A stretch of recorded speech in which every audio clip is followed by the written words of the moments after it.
Hello, I'm the Nostalgia Critic. I remember it so you don't have to. And welcome back again to Sequel Month.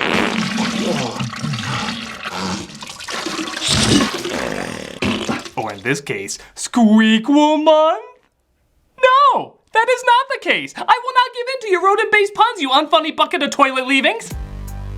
The Chipmunks are an interesting franchise, to say the least. That is to say, they've been around for years and nobody's really thought that much about them until their movies. The Chipmunk movies always pulled in a big amount every December when they were released. I guess people just saw them as an extra Christmas present. In the same way your cat giving you a dead mouse is technically an extra Christmas present. Though in this case I'd accept it. People started to get pissed because these movies would keep popping up, obviously having little to no effort thrown in, and yet still make enough money that their shit obnoxious faces would show up all over the place. Well, you know what? I'm sick of it. I'm sick of entertainment clearly not trying and somehow getting tons of rewards for it. So you know what? I'm gonna do the same thing. I'm gonna figure out the magic formula in today's movie and see how to get the same results. Because if they don't have to try, I shouldn't have to try. Something of value is finally gonna come out of these damn movies. I will be rewarded for my suffering. My soul is prepared. How's yours? Let's take a look. Okay, so it opens up with the Chipmunks at a concert called Save the Music. Trust me, if you want to save the music, the Chipmunks are not the band you want playing there. Even dogs seem to hate them. We then see their caretaker, Dave, played again by Jason Lee, reprising his role as a pair of shredded vocal cords with a human being attached. You gotta share the spotlight. Dave! It's not all about you. Yeah, where would Alvin ever get that idea in a band called Alvin and the Chipmunks? You know, for the longest time, I didn't even know they were called Simon and Theodore. I thought they were called Antha and Chipmunks. But please, continue to keep him modest. I can't hear you over the thousands of fans screaming my name. This does make me realize, though, bringing back characters from a previous installment often equals success. Well, that's what I'm gonna do. I'm going to bring back characters from a previous review. Bring in the all-girls! Aww! Come on in, ladies. If your awkward remembrance can help my fortune, all the better. You got it, Critic. Setting adorable letters to irritating. Let's do this.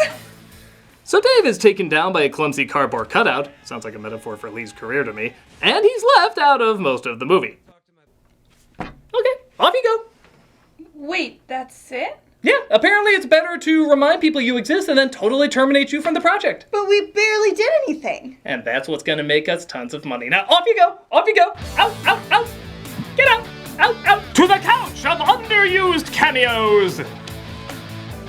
Hey, weren't you in the Spy Kids 3D review? Doesn't count. I hear that. Dave tells them that they're gonna stay with their Aunt Jackie. It's just me and my ganja. No, not that one, though. Would explain why she's seeing chipmunks. No, this character is similar to Miss Miller from the cartoon, though it's not Miss Miller from the cartoon because that means someone who made this movie would have had to actually watch the cartoon. Let's have a hug first. Get over here, you old teddy bear. I'm not really much of a hugger. It's okay, that wasn't really much of a joke. But, okay, I'm catching on. Aunt Jackie is going to be the new caretaker, and there's of course going to be some comedic adjustments. All right then, I introduce you to Granny Tammy. Say hi, Tammy. Hi, Sonny, what's cooking? Oh, Granny Tammy, I can tell we're going to have a lot of quirky adventures together. On to the next scene.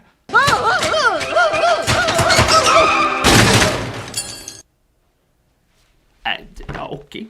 This is what the people want to see, apparently. Man, in literally 5 minutes, 2 of the caretakers who should have been major roles have been taken out. Oh, this way everyone will be dead at the 25-minute mark. 2 dead, 25 to go. Instead, we get her son Toby, played by Zachary Levi, who you may remember as Chuck or Flynn from Tangled, and here where he plays his biggest role as the poor man's Jimmy Fallon. I'm not gonna be like, I know everything and you do this and you do that. Like my dad. Okay, now I think I'm catching on. Bring in the Dog Girls! Wait a minute, those are like the exact same characters. What? No, they're not. Yes, they are. They look like us, sound like us. They even have the exact same characteristics. Yeah, you can't even tell us apart. No, it's totally different. See, they have shirts of countries with no names on them. You know those obscure shirts you saw all over the place. Look, mine's US. Mine's Canada. And mine's so obscure, it doesn't even have a country. It's an ironic statement. Of what? That we like irony? I'm so glad you see the brand new comedic possibilities of this. Now, you three, into the studio. Wait, what? Yeah, you're still barely in this. But we have to go, like, barely. Into the studio!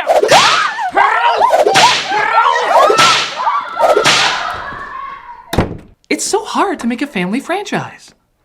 So they partake in all sorts of comedic gold, like singing Staying Alive, except making it about cheese balls. Well, you can tell by the way I use my walk. I'm a cheeseballs man, no time to talk. Because somebody finally saw the comedic possibilities in that!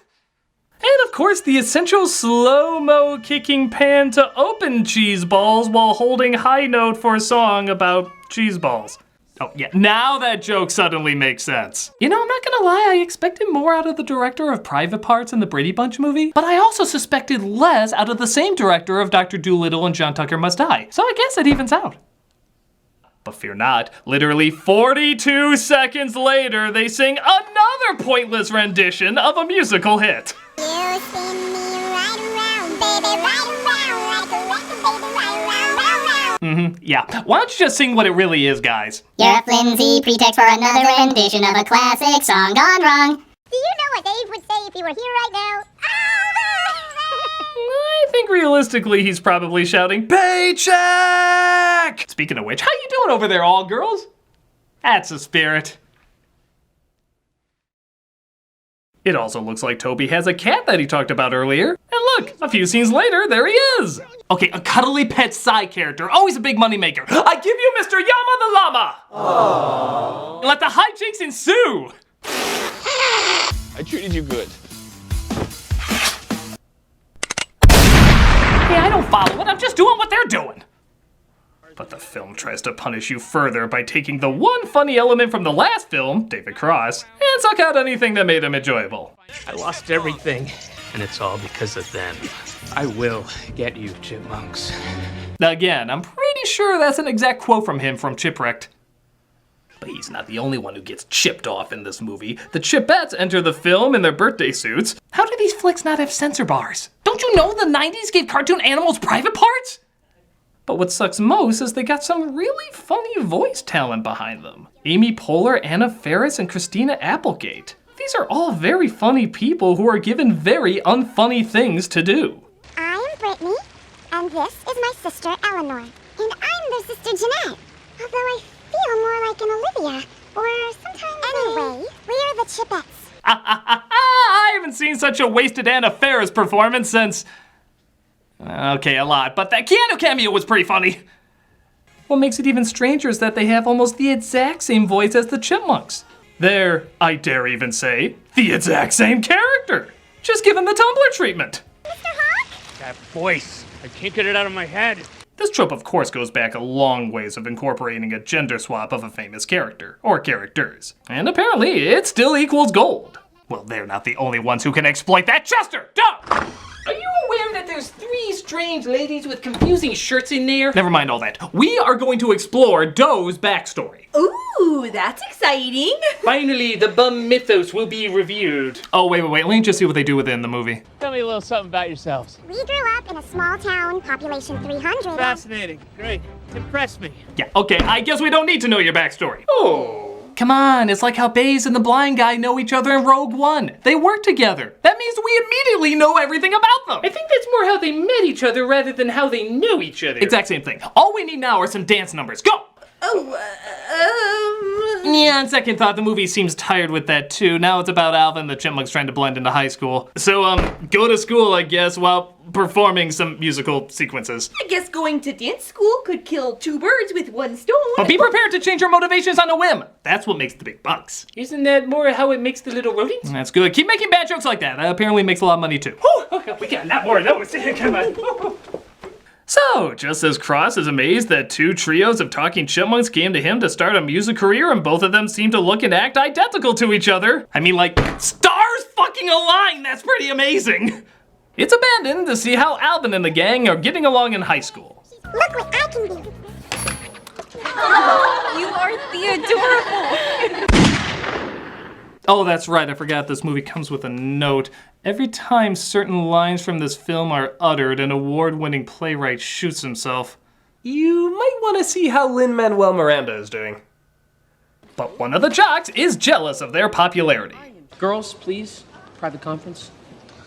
We will, of course, obey because, I don't know, chicks?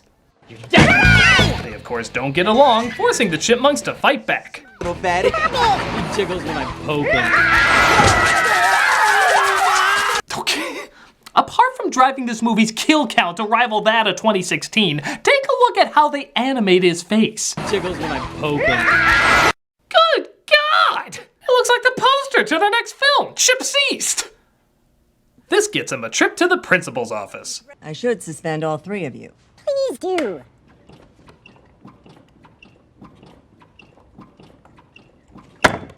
Okay, how unfocused does a film have to be when looking at a bobblehead mated into your script? She says I should suspend you. He says please do. Oh crap, I just wrote that into the script. Ah, what do I care? It's Alvin and the Chipmunks. But of course, violence towards others is fine as long as the principal is a fan of your work. I just cannot believe that you're actually sitting in my office. I have all of your CDs. Promise me that you won't say anything. If the faculty ever found out about this, I could... The higher-ups don't take well to furry pedophiles. What? I mean, just a fan, just a fan. So she tells him there's a music competition where the winner gets $25,000 that they can use to save their music program. Because I guess this is the plot now. Oh, never mind, we're back to the blending in plot again. You're next, furball. You talking to me? You talking to me? I'm the only one here, so you must be talking to me. Really? We left a pause for that joke. Oh, booyah! Dude's got hands. We can definitely use him on the team. Okay, I guess this is the plot now. It looks like Alvin is trying to be a sports star Okay, I guess we're back to this plot again. So the Chipettes are gonna compete against the Chipmunks. I dreamt we didn't have a family anymore. Oh wait, Theodore feels like the family's falling apart. I guess this is the plot now. Oh look, Toby recognizes their teacher from when they were in high school and is in love. Really? We're throwing this in too. Okay, I will play your goddamn game. Malcolm. Yo. The doll girls are suddenly in love with you. Why are they in love with me? You met in school. Oh, now I know everything. All girls. What? You have to score the winning touchdown at a football game. Which one? Anyone. Chester, go.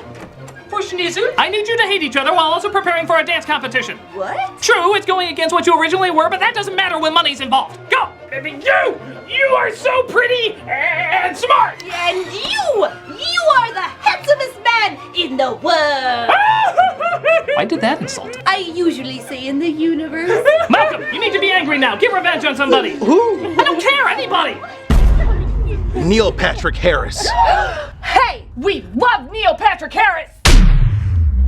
He's the king of the Instagram! The queen and everything else! Critic, what should I do with this ball from the team, the 49ERS? Hey, enough of that. You need to settle your differences in a dance-off. All right, river dance. Oh, did you say a dance-off? No, we're onto something different. Oh, but we got a perfect dance instructor. No, you need to now be injured and out of half of the movie. I think we'd be better at that. You're in charge of finding a cat to almost never talk about. I had a cat once. It was 10 years ago. That's way too much attention. More vague, more vague! I find your lack of vague disturbing. Somebody call 911! Okay, I think we're good. We have about 5 to 10 cliche plots to confuse people into thinking we know what we're doing. Now, off to your bunches of stories. Oh, are you sure I can't be somebody's father? Beat it! With pleasure. Beat it, beat it, beat it. No one wants to beat it. This had better be a big hit. It wouldn't be the first time I've obliterated these rodents.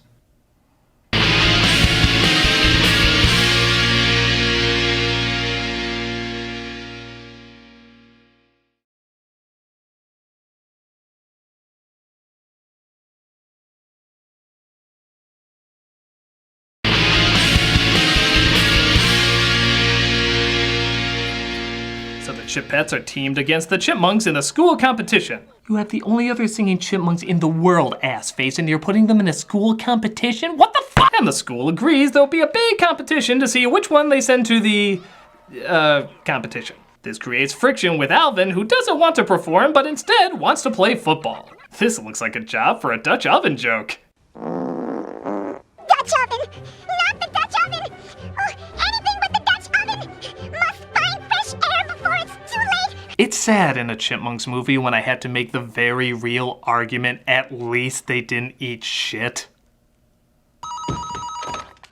Oh, Toby? This is my contractually obligated cameo! All good here. Come home soon. Bye. But that doesn't seem to help things as Alvin gets way too into his game. I'm gonna crack you like an acorn and eat you for dinner with some fava beans and a nice Chianti. You're right, movie. More kids do need to see Silence of the Lambs. He wins on Air Bud logic, but sadly that means he misses the competition. And now, let's hear it for a group that will rock you like a hurricane. She's gonna make the front page of the news someday, and not in a good way. The Chipmunks! But they admit Alvin's not there, and they can't go on without him, resulting in the Chipettes winning.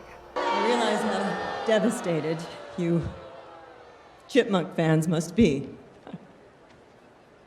I'll have to carve Alvin Y in the back of my skull until it makes it right. This causes Theodore to run away to the zoo, but gets cornered by a bird. Hey, birdie, over here! Oh, careful. He might look down at you if you were actually there. Oh, not literally! Oh, the suspense. Will he step forward as the trainer offers him a treat?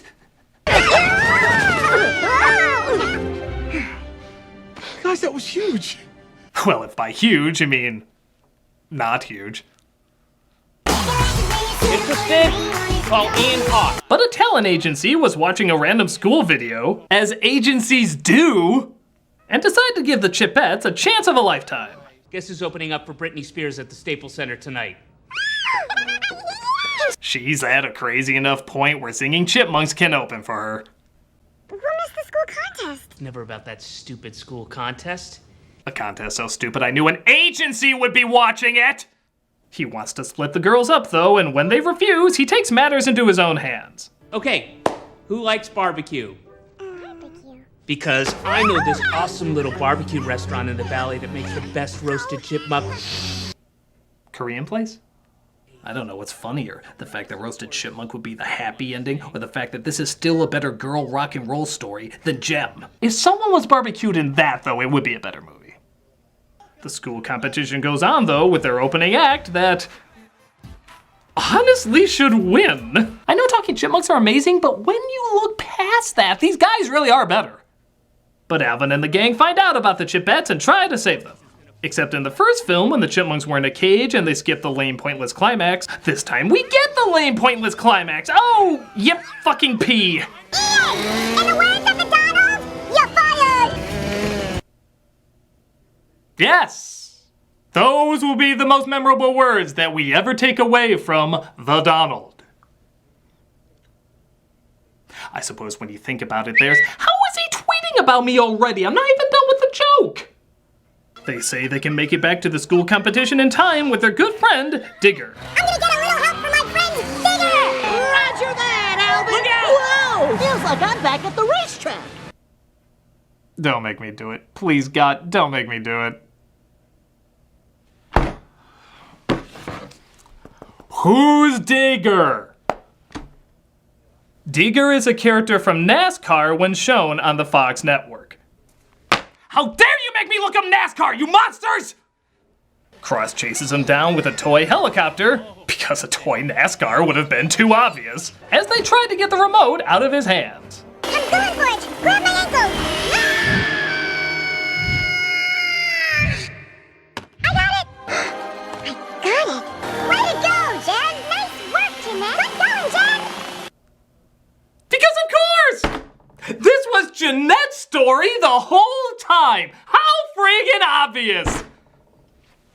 Here, I thought maybe, just maybe, it was about The concert? The football game? Going to school? Parenting? Working together? Egos? Toby's girlfriend? Jealousy? Fitting in? Family values? Or trusting your heart? But no! It was about Jeanette conquering her fear of heights, which has never been brought up in the entire movie until right now.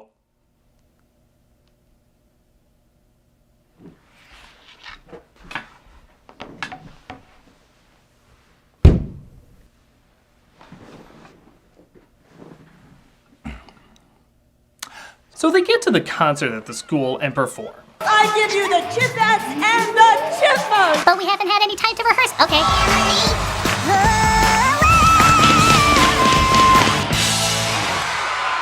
It's clear that we have a winner Yeah, the judges haven't voted yet. of the $25,000, Lot of money to give away just on the fly. and it's West Eastman High! You know, the first act was technically a lot better. Yeah, okay, the Chipmunks win. Creepy announcer, gladly give it to creepy principal. This seems very wrong.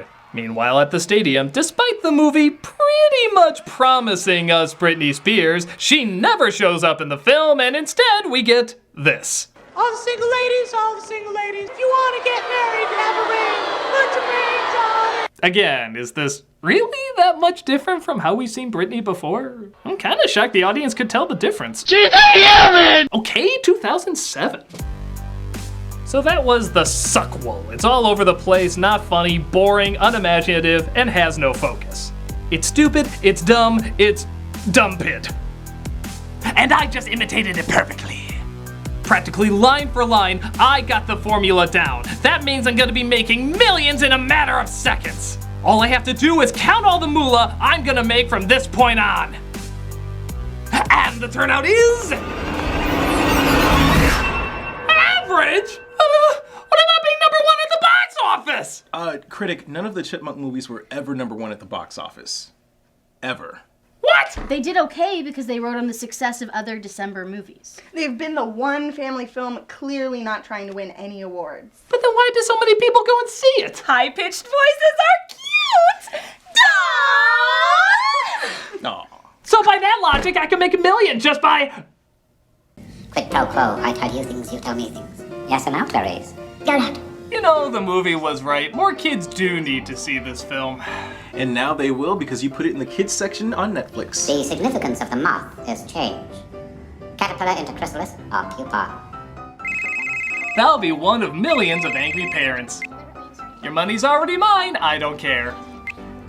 I'm the nostalgia critic. I don't get it, I just exploit it. No, it's like Hannibal ate Fred. I smell a squeakquel. You use Evian skin cream, but not today.